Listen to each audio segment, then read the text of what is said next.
श्रीलक्ष्मी श्रीमहालक्ष्मी क्षीरसागर कन्यका उत्तिष्ठ हरिसम्प्रीते भक्तानां भाग्यदायिनी। श्रीलक्ष्मी श्रीमहालक्ष्मी क्षीरसागर कन्यका उत्तिष्ठ हरिसम्प्रीते भक्तानां भाग्यदायिनी।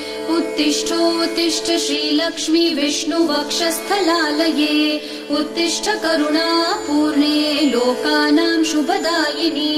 उत्तिष्ठोत्तिष्ठ श्रीलक्ष्मी विष्णुवक्षस्थलालये उत्तिष्ठ करुणापूर्णे लोकानां शुभदायिनी।